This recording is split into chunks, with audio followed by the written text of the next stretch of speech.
এই খরচব বিলাল আমাদের বাংলাদেশের একটা গর্ব। কারণ সে ভালো একটা কন্টেন্ট ক্রিয়েটার। তাকে নিয়ে বাংলাদেশের এবং আমাদের সবারই একটা গর্ব। ইতিমধ্যে তাকে নিয়ে একটা ঝড় উঠেছে। সে একটা বই তৈরি করেছে, আর বইটা বেচে হলো 1,000 টাকা মূল্য।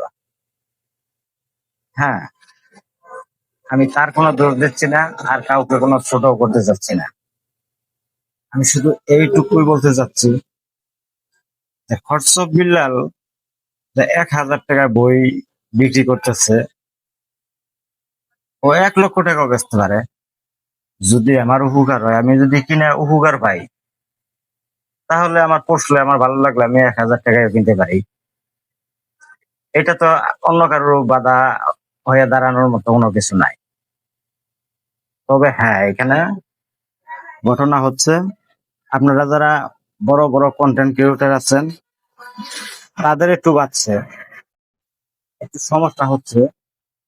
হোয়াটসঅ্যাপ বিলারের এই বই কিনে যারা কন্টেন্ট ক্রিয়েটর তৈরি হইতেছে, তাদের জন্য বড় বড় কন্টেন্ট ক্রিয়েটরদের ভিউ কমে যাচ্ছে, তাদের দাম কমে যাচ্ছে, তাদের নাম কমে যাচ্ছে। এটাই হলো মেন ঘটনা। হোয়াটসঅ্যাপ বিলালের বইয়ের দাম আছে আমি বললাম 2 টাকা, সে 1,000 টাকা বিক্রি করতেছে। আপনারা কথাটা বুঝছেন আমার? তার বইয়ের দাম হচ্ছে 2 টাকা, সে বিক্রি করতেছে 1,000 টাকা। হ্যাঁ ভাই, এই বইটা আমি আমি আমার লাভের জন্য নিচ্ছি। 1,000 টাকা ওই যদি মুখ দিয়ে বলে 1,00,000 টাকা লাগবে, 1,00,000 টাকা দেয় কিনতে রাজি, কিনবে। এটার মধ্যে এমন কিছু আছে ভাই, এটা দিয়ে মানুষ উপকৃত হইতেছে।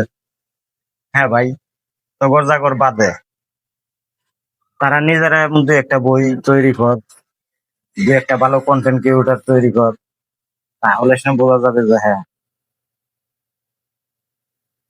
তোরাও ভালো। তোমরা তা না করে তোমরা তার পিছনে লাগতেছো ভাই। কেন ভাই? তোমরা তাকে উৎসাহ দেওয়া হয়।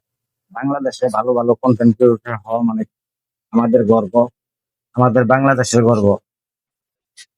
তোমরা তাকে উৎসাহ দিয়ে তাকে আরো এগিয়ে নিয়ে যাও, তাকে আইগানের রাস্তা করে দাও, যাতে সে ভালো হইতে পারে, নাম কামাইতে পারে, আমাদের বাংলাদেশের একটা নাম।